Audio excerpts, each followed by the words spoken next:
दोस्तों, आप सुनना शुरू कर चुके हैं जज्बातों का जहां विद जावेद अख्तर। और आज मैं एक बार फिर से नई कहानी के साथ आपके सामने हूं, जो है मशहूर जेम्स हेडली चेज की मौत का सफर। तो आइए जल्दी से इस कहानी को शुरू करते हैं, और अभी तक चैनल को सब्सक्राइब नहीं किया है तो उसको जल्दी से कर लीजिए ताकि ये कहानी आपको टाइम पर मिल पाए। मौत का सफर। काफी देर के बाद फेनर को होश आया तो उसने देखा कि वो पहले की तरह ही बंधा हुआ था। उसकी आंखें सूज गई थीं। वो ठीक तरह से देख नहीं पा रहा था। कॉल्स और उसके साथी उसे कमरे में अकेला छोड़कर चले गए थे। उसने राहत की सांस ली। वो सोचने लगा कि कॉल्स और उसके साथी ये समझते होंगे कि वो उनकी मारपीट बर्दाश्त नहीं कर पाएगा। दर्द से कराहकर उसने आंख मूंद ली। थोड़ी देर के बाद ही उसे नींद आ गई। वो गहरी नींद में सोया पड़ा था कि किसी ने जोर से ठोकर मारी, जिससे कि उसका सारा शरीर दर्द से भर गया। ठोकर के साथ ही रेजर की आवाज सुनाई दी। उठो, सोने का बहाना मत बनाओ। लेकिन फेनर उसी तरह चुपचाप पड़ा रहा। रेजर ने उसे खींचकर चारपाई से नीचे गिरा दिया और उसके गाल पर जोर का चांटा मारा। तभी कॉल्स ऊपर आ गया। रेजर ने गुस्से से कहा, सुनो ब्रो, ये आदमी आसानी से नहीं मानेगा। कॉल्स ने फेनर को एक जोर की ठोकर मारकर कहा, नहीं रेजर, मैं इसे जान से मारना नहीं चाहता। मैं ये जानना चाहता हूं कि ये न्यूयॉर्क में यहाँ क्यों आया है। यहाँ आकर इसने मेरे आदमियों से कांटेक्ट किया। इसमें कोई ना कोई राज जरूर है। मुझे ये बिल्कुल पसंद नहीं है। हो सकता है मैं इसे बात करने पर मजबूर कर सकूं। रेजर ने कहा, ये कच्ची मिट्टी का बना हुआ नहीं है रेजर, फिर भी तुम कोशिश करके देख लो। कॉल्स ने बोला। वो दोनों फेनर को यूं ही पड़ा छोड़कर बाहर चले गए। फेनर फर्श पर पड़ा था। उसे लग रहा था कि जैसे कोठरी की दीवारें घूम रही हों। उसका सारा बदन पके फोड़ी की तरह दुख रहा था। उन सब ने मिलकर उसे इतनी जोर से मारा था कि दर्द से उसका सारा बदन फटा जा रहा था। वो अपने आप में बड़बड़ाया, ये लोग मुझे अब और भी बुरी तरह मारेंगे, लेकिन मैं इन्हें कुछ नहीं बताऊंगा। तभी उसे चीनी की याद आ गई। कॉल्स और रेजर ने उसे कितनी पीड़ा पहुंचाई थी। इससे वो ठंडा पड़ गया। उतनी पीड़ा वो बर्दाश्त नहीं कर पाएगा। वो उठकर खड़ा हो गया और कमरे का एक चक्कर लगाकर दरवाजे पर आ खड़ा हुआ। वो सोचने लगा कि अब उसे क्या करना चाहिए। कमरे में कोई खिड़की नहीं थी, ना ही कोई हुक। बिजली का एक बल्ब था, लेकिन वो उसकी पहुंच से बहुत दूर था। वो फर्श पर बैठकर सोचने लगा। काफी देर सोचने के बाद उसने एक योजना बनाई। उसने बेल्ट निकालकर हैंडल में बांध दी और उसका दूसरा सिरा अपनी गर्दन में बांधकर जोर से खींचा। उसका सिर चकराने लगा और आंखों के आगे अंधेरा छा गया। कुछ देर बाद वो फिर उठकर खड़ा हो गया। उसने फिर कोशिश की, लेकिन बेकार। वो अपनी मौत के बारे में न सोचकर कॉल्स के बारे में सोचने लगा। अगर वो फिर आ गया। उसने उठकर एक बार फिर कोशिश की, लेकिन बेल्ट टूट गई और वो सिर के बल फर्श पर जा गिरा। उसकी आंखों के आगे एक बार फिर अंधेरा छा गया। और फिर जब उसने आंखें खोली तो उसे एक धुंधली सी आकृति अपने सामने खड़ी दिखाई दी। उसने पूरी आंखें खोलकर देखा। उसे हैरानी हुई। वो क्यूरली थी। क्यूरली ने झुककर उसके कान में कुछ कहा, लेकिन फेनर नहीं सुन पाया। उसे बस इतना ही सुनाई दिया, हेलो बेबी, ठीक हो ना। कमरे में तेज रोशनी फैली हुई थी। क्यूरली के पीछे एक छोटा आदमी खड़ा था। उसका चेहरा बकरी जैसा था। फेनर ने उस छोटे आदमी की आवाज सुनी। वो क्यूरली से कह रहा था, ये अब ठीक है, इसे यहीं लेटा रहने दो। अगर तुम्हें मेरी जरूरत पड़े तो आवाज दे देना। मुझे पीने के लिए पानी दो, फेनर ने कहा। फेनर को पानी पिलाकर वो छोटा आदमी चला गया और फेनर को फिर नींद आ गई। जब फेनर दोबारा जागा तो काफी राहत महसूस कर रहा था। उसके सिर का दर्द अब कम था। कमरा भी स्थिर था। क्यूरली उसके पास ही कुर्सी पर बैठी थी। उसकी आंखें भारी थी, जैसे उसे नींद आ रही हो। फेनर बोला, भगवान के लिए। क्यूरली ने जल्दी से उसकी बात काट दी। आप भी मत बोलो, सो जाओ, अभी तुम ठीक नहीं हो पाए हो। फेनर ने आंखें मूंद ली और सोचने की कोशिश करने लगा। अब उसके बदन में दर्द नहीं हो रहा। कुछ देर बाद उसने आंखें खोलकर कहा, मैं कहाँ हूं। तुम मेरे कमरे में हो, जो वाइट स्ट्रीट में है। बेबी, अगर तुम नाराज ना हो तो ये बताओ कि मैं यहाँ किस तरह आया। फेनर ने बड़ी नरमी से पूछा, तुम इस वक्त सो जाओ, मैं कल सुबह तुमसे बात करूंगी, क्यूरली ने बताया। नहीं, मैं बहुत सो लिया हूँ, तुम मुझे बताओ ना। मुझे मजबूर मत करो रोज, तुम मुझे तकलीफ दे रहे हो, क्यूरली ने कराहते हुए कहा। फेनर चुप हो गया। क्यूरली ने उसके सामने आकर कहा, नाइटेंगेल तुम्हारे लिए पागल हो उठा है। तुमने उसके लिए क्या किया है? फेनर ने उसकी तरफ देखते हुए कहा, मैं भूल गया। नाइटेंगेल ने मुझे बताया कि कॉल्स ने तुम्हें बहुत बुरी तरह मारा था और फिर वो तुम्हें अपने वाटर फ्रंट वाले पैलेस में ले गया था। नाइटेंगेल बहुत परेशान हुआ। उसने मुझे बताया कि क्रोटी ने उसे तुम्हारी देखभाल करने को कहा था। वही तुम्हें उठाकर यहाँ ले आया है और मुझसे कहा है कि मैं तुम्हारी देखभाल करूं। फेनर को क्यूरली की बात का भरोसा नहीं हुआ। उसने पूछा, वो छोटा सा आदमी मुझे कॉल्स के घर से निकाल कर लाया है और कॉल्स ने कुछ नहीं किया? वो वहां नहीं था, वो अपने आदमियों के साथ होटल में था। आज कौन सी तारीख है? क्यूरली ने तारीख बताई। ग्लोरी को छोड़े आज 4 दिन हो गए। फेनर ने कहा, क्या कॉल्स मुझे अब छोड़ देगा? हो सकता है वो चक्कर लगाए। वो हर मुद्दे पर गंभीरता से सोचता है। हो सकता है कि वो मुझसे और नाइटेंगेल से नाराज हो जाए। फेनर अपने सिर के बालों में उंगली घुमाने लगा। उसे अपना सिर भारी महसूस हुआ। उसने सोचा, अगर चोल्स को पता चल गया तो वो तुम्हें भी ज्यादा दिन इस दुनिया में नहीं रहने देगा। तुम ठीक कहते हो, तुम्हारे बिस्तर पर काफी जगह है। अगर मुझे थोड़ी देर सो लेने दो तो मैं तुम्हें दुआएं दूंगी। आ जाओ, फेनर मुस्कुराकर बोला। क्यूरली मुस्कुराते हुए कमरे से बाहर चली गई और जब लौटी तो उसके हाथ में गर्म ऊनी कपड़े थे। तो ये तुम्हारे घर में पहनने के कपड़े हैं? फेनर ने मुस्कुराते हुए पूछा। क्यूरली चारपाई की दूसरी तरफ बैठ गई। उसने अपने स्लीपर उतारकर गाउन भी उतार दिया और बोली, मुझे बिस्तर में ठंड लगती है, इसलिए हल्का ऊनी पैजामा पहन लेती हूँ। फेनर ने उसकी पीठ की तरफ देखते हुए कहा, इस तरह सोना कम रोमांटिक नहीं है। क्यूरली तकिए पर सिर रखकर लेट गई। मैं बहुत थकी हुई हूँ, सो जाओ, फेनर ने कहा। शायद तुम्हें हाथ फिराना अच्छा लगता हो। बहुरूपिये, क्यूरली ने कहा और आंखें मूंद ली। सुबह की फैलती हुई रोशनी ने फेनर को जगा दिया। वो अपने आप को अब बिल्कुल ठीक महसूस कर रहा था। क्यूरली भी जाग गई। उसने पूछा, तुम बाहर किस तरह जाओगे? तुमने मेरे लिए बहुत कुछ किया। क्यूरली ने उसकी ओर मुड़कर कहा, मैं तुम्हारे जैसे ही आदमी को पाने की कल्पना किया करती थी, लेकिन तुम लेट हो गए। फेनर ने शेव बनाई, नाश्ता किया और तभी उसकी नजर एक अलमारी पर पड़ी जिसमें नाइटेंगेल के गाउन टंगे हुए थे। नाइटेंगेल का तुम्हारे लिए क्या मतलब है? फेनर ने पूछा। मैं उसके साथ 2 साल से रह रही हूँ। वो मुझ पर बहुत मेहरबान है। वो मुझसे जो चाहते हैं मैं उसे उतना ही खुश रखती हूँ। और फेनर का तुम्हारे साथ क्या रिलेशन है? वो पक्का सौदेबाज है, क्यूली ने कहा। उसका चेहरा मैला हो गया था। उसने धीरे से कहा, मैं तुम्हारे साथ प्राइवेट बातें कर रही हूँ तो तुम उसे जानती हो? हम सभी उसे जानते हैं। नाइटेंगेल भी? हाँ, लेकिन उसके बारे में पूछने पर तो उसने कुछ भी नहीं बताया था, फेनर ने कहा। खैर, अब ये बताओ कि नाइटेंगेल मुझे यहाँ लेकर क्यों आया जबकि वो कॉल्स का आदमी है? क्रोटी के उस पर बहुत उपकार हैं और तुम्हें क्रोटी ने ही उसके पास भेजा था। क्रोटी ने कहा था कि ये तुम्हारी पूरी पूरी सुरक्षा की जाए। इससे ज्यादा मैं कुछ नहीं बता सकती। क्यूरली ने प्लेट उठाई और चली गई। क्यूरली बाथरूम में ही थी कि नाइटेंगेल आ गया और वो बहुत ही कड़ी नजरों से फेनर की तरफ देखने लगा। तुमने मुझे बचाया है, इसके लिए मैं तुम्हारा बहुत आभारी हूं, फेनर ने कहा। नाइटेंगेल ने वही खड़े खड़े कहा, आप तुम ठीक हो, ये तुम्हारे और कॉल्स के बीच मामूली सा मामला है। खैर, ये बताओ क्रोटी और तुम्हारे बीच क्या बात हुई थी? क्या क्रोटी का कॉल से कोई रिलेशन नहीं है? नहीं, कॉल से क्रोटी का कोई रिलेशन नहीं, नाइटेंगेल ने आगे बढ़कर कहा। अब तुम्हें इस शहर से बाहर चले जाना चाहिए। अगर कॉल्स को इस बारे में पता चल गया तो तुम क्या समझते हो कि वो हमारे साथ कैसा बर्ताव करेगा? फेनर की आंखें फैल गई। उसने मजबूती से कहा, मैं कॉल से निपटने की तैयारी कर रहा हूं।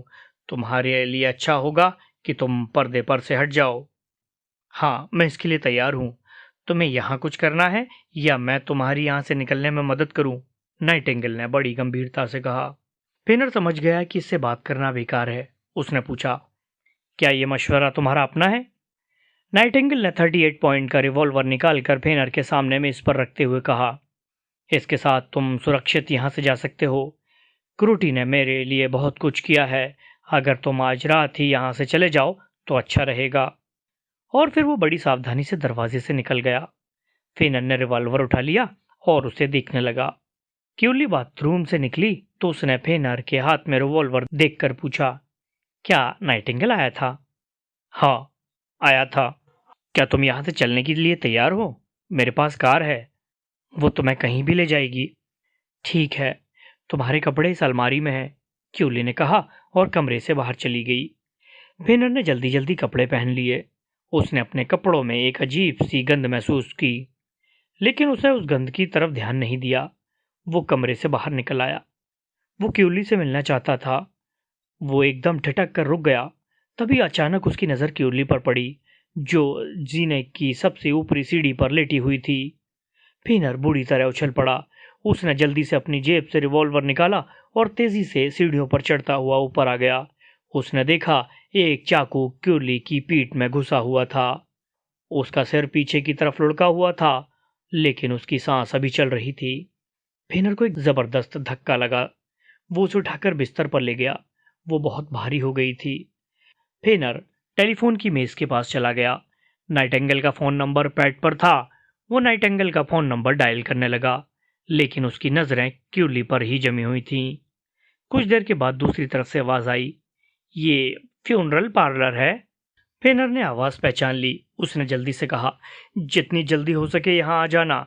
किसी ने क्यूली को मार डालने की कोशिश की है। वो बिस्तर पर पड़ी है। और फिर उसने रिसीवर क्रेडल पर रख दिया। क्यूली ने अपनी आंखें खोलकर फेनर की तरफ देखा, फिर अपना दायां हाथ उठाकर कराते हुए बोली, सौदेबाजों से बचाओ, मुझे सौदेबाजों से बचाओ। फेनर ने क्यूरली को इस तरह लिटा दिया था कि चाकू का दस्ता ऊपर की ओर था। उसने क्यूरली को तसल्ली देते हुए कहा, तुम इसे गंभीरता से मत लो, मैं तुम्हारी मदद करने की कोशिश कर रहा हूं। वो देर से आएगा, क्यूरली ने कहा और रोने लगी। क्या वो कॉल्स था? फेनर ने पूछा। क्यूरली ने कोई जवाब नहीं दिया। उसके घाव से खून और तेजी से बहने लगा था। मुझे बता दो क्यूरली, जो कोई भी था तुम्हारा शोषण ही करने वाला था। उसने कुछ कहा था, वो मेरे ऊपर झपटा था, क्यूली ने बड़ी कठिनाई से कहा। फेनर ने देखा क्यूली का बदन सफेद पड़ता जा रहा था। उसने जल्दी से पूछा, थेलर के पास तुम्हारा फोटो क्यों था? उसका तुम्हारे साथ क्या संबंध है? क्यूरली ने सामने देखते हुए कहा, वो मेरा पति है। फेनर ने अपना एक हाथ क्यूली की गर्दन में डाला और चाकू बाहर खींच लिया। क्यूली के मुंह से दर्द भरी चीख निकल गई। फेनर ने उसे बिस्तर पर लिटा दिया। मैंने तुम्हारे लिए वो सब काम किया है, मैं कॉल्स को अब छोड़ूंगा नहीं, फेनर ने गुस्से भरी आवाज में कहा। क्यूली ने सिसकी भरकर कहा, कॉल्स के साथ जैसा भी चाहो सुलूक करो, उसने मेरे साथ अच्छा नहीं किया। फेनर ने अलमारी से स्कॉच की बोतल निकाली और अपनी उंगली शराब में डुबोकर घाव पर रख दी। ये ठीक है, तुम मुझे तब तक जिंदा रखो जब तक तुम मुझसे वो सब न जान लो जो जानना चाहते हो, क्यूली ने कराते हुए कहा। फेनर ने उसके हाथ देखे। तुम बहुत ताकतवर हो, क्या थेलर कॉल्स के साथ है? क्यूली के चेहरे पर नफरत मचल उठी। उसने थोड़ा से हिलाया, फिर कराते हुए बोली, हाँ, वो उसके साथ है, बहुत ही बुरा आदमी है। उनका तरीका क्या है? मजबूरी का व्यापार, क्यूली ने कहा और आंखें मूंद ली। कुछ पल रुककर बोली, अब तुम मुझसे कुछ मत पूछो। फेनर बिल्कुल असहाय था। उसका चेहरा कागज जैसा दिखाई दे रहा था। केवल उसके होठों पर लाली थी, जो उसके जिंदा रहने की निशानी थी। तभी सीढ़ियों पर कदमों की आहट सुनाई दी। फेनर दरवाजे की तरफ दौड़ा। नाइटेंगल अंदर आया तो फेनर उसे जल्दी से क्यूली के पास ले गया। नाइटेंगल को वहां पहुंचने में देर हो गई थी। उसके पहुंचने के कुछ मिनट पहले ही वो दम तोड़ चुकी थी। फेनर एक पल चुपचाप खड़ा रहा और फिर तेजी से दरवाजे की तरफ बढ़ गया। उसने फुर्ती से दरवाजा खोला और तेजी से सीढ़ियां उतरने लगा। उसने अपने पीछे नाइटेंगल के रोने की आवाज सुनी। फेनर हावर्थ होटल में पहुंचा तो होटल का मैनेजर दौड़कर उसके पास आया। उसने घबराई हुई आवाज में कहा, ये सब क्या है? मैं इन सबको बर्दाश्त नहीं कर सकता। मेरे आदमी ऊपर 3 नंबर में जाने से डर रहे हैं। वहाँ एक भद्दा सा आदमी दरवाजे पर बैठा है, वो किसी को अंदर जाने नहीं देता। मैंने पूछा तो बोला कि तुमने उससे कहा था कि वो वहां रहे। इसका क्या मतलब है? फेनर ने कहा, मेरा बिल तैयार करो, मैं बाहर जा रहा हूं। और फिर मैनेजर को वहीं खड़ा छोड़कर तेजी से ऊपर चढ़ गया, दरवाजे को ठोकर से खोला और कमरे में चला गया। कमरे में ग्लोरी बिस्तर पर बैठी थी, ब्यूसी भी उसके पास ही बैठा था। वो दोनों ताश खेल रहे थे। यहाँ क्या हो रहा है? फिनर ने उसे देखते ही पूछा। ग्लोरी ने जल्दी से ताश बिस्तर पर फेंक दिए। तुम कहाँ थे? तुम्हारे साथ क्या कोई एक्सीडेंट हो गया था? फिनर ने दरवाजा बंद करते हुए ब्यूसी से कहा, तुम यहाँ क्यों बैठे हो? मैंने ही जिद करके इसे ताश खेलने के लिए बुलाया था। हमने खेलना शुरू किया था कि तुम आ गए। फिनर ने गंभीर स्वर में ब्यूसी से कहा, तुम जल्दी से बाहर जाओ और 15 मिनट के अंदर अंदर एक कार ले आओ। ब्यूसी ने उसके कपड़ों को देखते हुए कहा, ऐसा लगता है कि तुम्हारा किसी से झगड़ा हुआ है। इस वक्त तुम मेरी परवाह मत करो, मैं जो कह रहा हूं वो करो। ब्यूसी बाहर चला गया तो फिनर ने ग्लोरी से कहा, क्या तुम उठ सकती हो? ग्लोरी बिस्तर से उठकर कर खड़ी हो गई और बोली, मैं बिस्तर में इसलिए थी कि बेचारा ब्यूसी उदास हो रहा था। फिनर ने अपने लिए एक नया सूट निकाला और उसे पहनते हुए बोला, तुम यहाँ खड़ी मत रहो, जल्दी से कपड़े बदल लो, हम इसी वक्त यहाँ से दूर जा रहे हैं। ग्लोरी ने जल्दी से कपड़े बदलते हुए कहा, हम लोग कहाँ जा रहे हैं? मुझे गुरु द्वारा यहाँ से भगाया जा रहा है, अभी इसी वक्त। लेकिन हम कहाँ जा रहे हैं? हम नोलिन के साथ रहेंगे। मैं वहां नहीं रहूंगी, ग्लोरी सिर झटक कर बोली। फिनर ने सामान पैक किया और ग्लोरी की कलाई पकड़ के बोला, तुम वही करो जो मैं कहता हूं। लेकिन मैं नोलिन के यहाँ नहीं जाऊंगी। ठीक है, अगर तुम मेरे साथ चलना नहीं चाहती तो तुम जा सकती हो, फिनर ने कहा और टेलीफोन की मेज पर चला गया। उसने मैनेजर से अपने बिल के बारे में पूछा। मैनेजर ने उसे बताया कि उसका बिल बन चुका है। ग्लोरी बिस्तर पर बैठी उसकी तरफ देख रही थी। जब फिनर ने रिसीवर क्रेडल पर रख दिया तो उसने पूछा, तुम क्या करने जा रहे हो? भलाई, फिनर ने कहा, जब तक ये लोग मेरे खिलाफ कार्रवाई करें उससे पहले ही मैं यहां से निकल जाना चाहता हूं। मैं एक छोटी सी बात के लिए जान नहीं दूंगा। तभी दरवाजे की घंटी बज उठी। फिनर ने जाकर दरवाजा खोला। दरवाजे पर मैनेजर खड़ा था। उसने बिल की अदायगी की बाद उसने एक हाथ में अपना सामान उठाया और दूसरे हाथ से ग्लोरी की कलाई पकड़कर बोला, अब हमें यहां से फौरन चल देना चाहिए। होटल के दरवाजे पर एक बड़ी कार खड़ी थी। ब्यूसी उस कार की ड्राइविंग सीट पर बैठा था। वो बड़ी पैनी नजरों से उन दोनों की तरफ देख रहा था, लेकिन उसने कुछ कहा नहीं। फिनर और ग्लोरी पिछली सीट पर बैठ गए। नोलिन के यहाँ चलो, लेकिन बहुत तेजी से, फिनर ने कहा। ब्यूसी अपनी सीट से पीछे की तरफ मुड़ा। उसने हैरानी से पूछा, नोलिन के यहाँ क्यों? तुम तो उस आदमी के पास जाना नहीं चाहते थे, फिर अब ऐसी बात क्या हो गई? ये सब मत पूछो, तुम कार स्टार्ट करो, फिनर ने सामने की तरफ देखते हुए कहा। अगर तुम वहां नहीं चलना चाहते तो तुम जा सकते हो, मैं खुद कार चला लूंगा। ब्यूसी ने ग्लोरी की तरफ देखा। ग्लोरी ने जल्दी से कहा, वहीं चलो ब्यूसी। उसकी आवाज में मजबूरी थी। अच्छी बात है, ब्यूसी ने अनमने मन से कहा और कार स्टार्ट कर दी। रास्ते भर खामोशी छाई रही। जब गाड़ी मोड़ काट कर रुकी तो ग्लोरी ने कहा, मैं नहीं जाऊंगी। फिनर उसकी बात अनसुनी करके गाड़ी से उतर गया और ग्लोरी और ब्यूसी की तरफ देखने लगा। चलो, तुम दोनों भी चलो। ग्लोरी और ब्यूसी कार से उतरकर फेनर के पीछे चल दिए। जब उन्होंने नोलिन के जुआ घर की लॉबी में कदम रखा तो 11:30 बज रहे थे। फेनर ने कवने से पूछा, नोलिन अंदर है? कवने ने हाँ में सिर हिला दिया। फेनर ग्लोरी और ब्यूसी के साथ अंदर जा पहुंचा तो नोलिन अपनी मेज के पीछे बैठा था। ग्लोरी और ब्यूसी मेज के पास पड़ी खाली कुर्सियों पर जा बैठे। ना तो नोलिन ने ही उनकी तरफ देखा और ना ग्लोरी और ब्यूसी ने ही उन पर नजर डाली। नोलिन ने पूछा, क्या करना है रोज?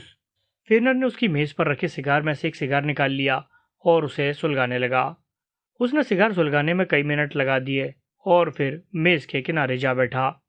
तुम पर ढेर सारे आरोप हैं रोज, मैंने तुम्हें पहले ही बता दिया था कि मैं तुम्हारा साथ नहीं दूंगा, नोलिन ने कहा और उठकर खड़ा हो गया। ये रोज नहीं है, इसका नाम फेनर है और ये एक प्राइवेट जासूस है, इसके पास सर्टिफिकेट भी है, ग्लोरी जल्दी से बोली। फेनर ने मुड़कर ग्लोरी की तरफ देखा, लेकिन ग्लोरी आराम से बैठी थी और उसके चेहरे पर मजबूती दिखाई दे रही थी। ब्यूसी का पूरा बदन कांप उठा, उसकी आंखें फैल गईं। जब ग्लोरी फेनर के बारे में बता रही थी तो नोलिन सिगार निकालकर सुलगा रहा था। ग्लोरी की बात सुनते ही उसका हाथ कांप उठा। वो कुर्सी पर पीछे खिसक कर बैठ गया। मेरा ख्याल है कि तुम्हें मेरे बारे में ये इन्फॉर्मेशन पहले ही मिल चुकी है, फिनर ने कहा। नोलिन ने हाथ उठाकर दरवाजे की तरफ इशारा करते हुए कहा, यहां से फौरन चले जाओ। प्राइवेट जासूस मेरे लिए तो जहर हैं, तुम्हारे और मेरे लिए करने के लिए काम है, फिनर ने उस मोटे आदमी की आंखों में देखते हुए कहा। नोलिन ने उसी सपाट लहजे में कहा, तुम फौरन यहां से निकल जाओ। फिनर पर नोलिन की बात का कोई असर नहीं पड़ा। उसने उसके मुंह पर एक जोर का मुक्का मारा। नोलिन पीछे जा गिरा। नोलिन दूसरे ही पल उठकर खड़ा हो गया और अपनी हिफाजत के लिए मेज की दराज में से कुछ निकालने लगा, लेकिन फिनर ने उसे देख लिया और उसे बड़ी जोर से ठोकर मारी। नोलिन की आंखों के आगे तारे छिटकने लगे। व्यूसी के हाथ अपनी पिछली जेब की तरफ बढ़े। उसकी आंखों में फैसले का भाव पैदा हुआ, लेकिन फिनर ने देख लिया। हाथ ऊपर उठाओ, फिनर ने कड़क कर कहा। अगर तुमने कुछ करने की कोशिश की तो तुम्हारा कान उड़ा दूंगा। व्यूसी हाथ सिर पर रखकर बोला, मैं कुछ घबरा गया था। अगर थोड़ी सी भी समझदारी है तो चुपचाप खड़े रहो। कॉल्स तुम्हें भी खोज रहा है और तुम एक जासूस के साथ क्या कर रहे हो? व्यूसी का रंग पीला पड़ गया। उसने घबराई हुई आवाज में कहा, मुझे मालूम नहीं था कि तुम एक जासूस हो। फिनर गुर्रा कर बोला, ये सब कॉल्स को बताना, मुझे बताने की जरूरत नहीं। व्यूसी ने नफरत से मुंह बनाया और दीवार के साथ लगकर खड़ा हो गया। फिनर नोलिन की तरफ झुका, जो एक पैर पर बैठा अपना जबड़ा सहला रहा था। फिनर ने कहा, सुनो नोलिन, मैं और तुम कॉल्स और उसके आदमियों के वजह से शहर छोड़कर जा रहे हैं। व्यूसी की इच्छा है, चाहे तो वो कॉल्स की तरफ चला जाए या मेरी तरफ। मैं परवाह नहीं करता कि वो क्या करेगा। अगर वो वापस कॉल्स के पास जाता है तो इसे बहुत सी बातों का जवाब देना पड़ेगा, और अगर ये मेरे साथ रहेगा तो इसे 500 व्यूक्स हर वीक मिलेंगे, और तब तक मिलते रहेंगे जब तक ये काम खत्म नहीं हो जाता। व्यूसी की आंखें चमक उठी। मैं तुम्हारे साथ ही रहूंगा। फिनर ने अपना पर्स निकाला और उसमें से नोटों की गड्डी निकालकर गेंद की तरह व्यूसी की तरफ उछाल दी। तुम मेरे साथ रहोगे तो ये रुपए अपने पास रखो। नोलिन बड़ी खामोशी से ये सब देख रहा था। फिनर वापस जाकर डेस्क पर बैठ गया और नोलिन की तरफ देखते हुए बोला, किंग पिन के बारे में जानकर तुम्हें कैसा लगेगा? अगर तुम मेरे साथ रहोगे तो तुम्हें सब कुछ पता चल जाएगा। कैसे? नोलिन की आवाज में उत्साह था। हम तुम्हारे छोटे आदमी को लेंगे। मैं व्यूसी और तुम्हारे साथ मिलकर कॉल्स का इस शहर में रहना दूभर कर देंगे। हम उसकी सारी व्यवस्था को तितर बितर कर देंगे और गोलियों की बौछार लगा देंगे।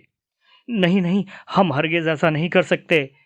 मैंने कभी किसी जासूस के साथ काम नहीं किया और ना मैं करूंगा, नोलिन ने कहा। तुम्हें पता नहीं, 4 दिन हुए कॉल्स ने मुझे वाटर फ्रंट प्लेस में बंद किया हुआ था। वो मुझसे कुछ मालूम करना चाहता था, लेकिन मैं किसी तरह उसकी कैद से निकल गया। मैं इसे पर्सनल मामला बना रहा हूँ, इसमें कानून नहीं आएगा। नहीं नहीं, मैं नहीं करूँगा, नोलिन ने सिर झटक कर कहा। फिनर ने हंसते हुए कहा, ओके, हम तुमसे करा लेंगे। और फिर उसने व्यूसी की तरफ देखते हुए कहा, और व्यूसी तुम? मैं करूँगा, व्यूसी ने जल्दी से कहा। फिनर ने ग्लोरी से कहा, मैं, तुम और व्यूसी मोटे आदमियों को अपने साथ काम करने पर मजबूर कर देंगे। नहीं, मैं तुम्हारा साथ देने के लिए तैयार नहीं हूं, ग्लोरी ने उठते हुए कहा। फिनर ने बढ़कर उसकी बांह पकड़ ली। कितनी शर्म की बात है, तुम तो नोलिन नहीं हो। इसे छोड़ दो, नोलिन ने कहा। फिनर बोला, अच्छी बात है, हम जाते हैं। फिनर व्यूसी को साथ लेकर बाहर निकल गया। ग्लोरी भी धीरे धीरे उसके पीछे चल पड़ी। फिनर ने धीरे से कहा, हम तुम्हारे मकान में रहेंगे। मैं तो तुम्हें पहले ही बता चुकी हूं कि मेरा कोई घर नहीं है, ग्लोरी ने सिर झटक कर कहा।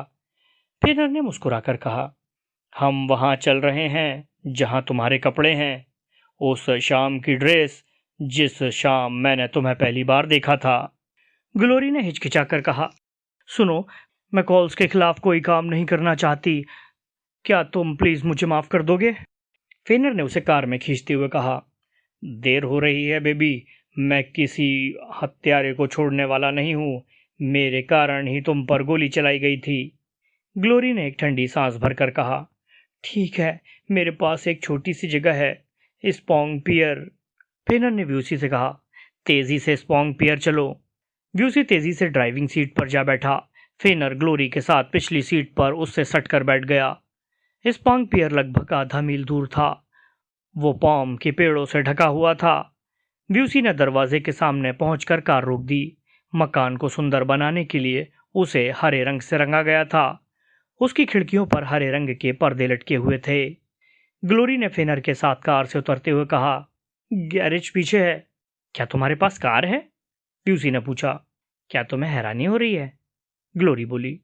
कार पीछे की तरफ ले जाओ, हमें इस बेबी के हिसाब से ही काम करना है। व्यूसी कार लेकर पिछवाड़े ले जाने लगा। क्या यहाँ कोई और भी रहता है? फेनर ने बिल्डिंग की तरफ देखते हुए कहा। एक औरत है जो मकान की देखभाल करती है।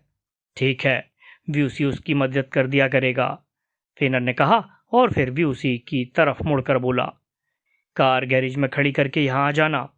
मिसेस लीडलर उस औरत को तुम्हारे बारे में बता देगी, तुम उसके साथ अंदर आ जाना। फेनर ग्लोरी के पीछे पीछे बंगले में चला गया। बहुत ही शानदार बंगला था। एक छोटे कद की स्पेनिश औरत अंदर से निकल कर आई तो ग्लोरी ने फेनर की तरफ इशारा करते हुए कहा, ये मिस्टर फेनर हैं, ये यहाँ कुछ दिन ठहरेंगे। क्या तुम दोपहर के खाने का अरेंजमेंट कर सकोगी? स्पेनिश औरत ने फेनर पर एक नजर डाली। उसकी आंखों में फेनर के लिए कोई इंटरेस्ट नहीं था। वो चली गई। ग्लोरी ने लॉबी का दरवाजा खोलते हुए कहा, अंदर चले जाओ और आराम करो, मैं कपड़े बदल कर आती हूँ। ठीक है, फेनर ने कहा और अंदर चला गया। कमरा बहुत ही आरामदायक था। चारों तरफ कुशन और दीवान लगे हुए थे। खुली हुई खिड़कियों से गंध भरी हवा आ रही थी। सूरज की तेज रोशनी में कमरा चमक रहा था। कुछ देर बाद स्पेनिश औरत एक मेज ले आई। उसने एक मेज पर खाना लगा दिया। तभी ग्लोरी अंदर आई। वो सफेद सिल्क की पोशाक पहने हुई थी। पैरों में सफेद ही सैंडल थे। मुंह लाल और आंखें कटीली थी। क्या मैं तुम्हें पसंद हूं फेनर? ग्लोरी ने पूछा। हाँ, तुम हर तरह से अच्छी हो। खाना खाने के बाद ग्लोरी ने कहा, आओ तुम्हें मैं अपना लेस दिखाऊं। फेनर दीवान से उठा और उसके पीछे पीछे चल दिया। लॉबी पार करके एक बड़े कमरे में पहुंचे। बहुत सुसज्जित कमरा था। पॉलिश किए हुए बोर्ड दीवान के पीछे लगे हुए थे। एक बड़ा बेड था। एक और छोटा सा ड्रेसिंग रूम था और दाईं तरफ बाथरूम। ग्लोरी ने अंदर आकर दरवाजा बंद कर लिया। बहुत सुंदर है, फेनर ने कमरे को देखते हुए कहा। ग्लोरी पलंग पर आ बैठी। उसने अपने हाथ अपने सिर के पीछे लगा लिए। फेनर ने देखा, इस समय वह बहुत ही सुंदर और आकर्षक दिखाई दे रही थी। फेनर ने कहा, ग्लोरी, शायद तुम्हें मालूम नहीं, थेलर वो आदमी है जो कॉल्स को मजदूरों के व्यापार में मदद देता है। क्यूरली रॉबिन्स उसकी पत्नी थी, नाइटेंगेल की असिस्टेंट थी। कॉल्स ने उसे मार डाला। तुम भी थेलर के साथ रह चुकी हो सकता है वो तुम्हें भी ठिकाने लगाने की कोशिश करें। बैठ जाओ, मैं तुमसे पूरी बात करना चाहती हूँ, ग्लोरी ने कहा। फेनर उसके पास जा बैठा और बोला, मुझे अपना हाथ दो। ग्लोरी ने अपना हाथ उसकी तरफ बढ़ा दिया। क्या तुम जानती हो? फेनर ने पूछा। हाँ, मैं जानती हूँ। क्या तुम्हें पता है कि क्यूरली उसकी वाइफ थी?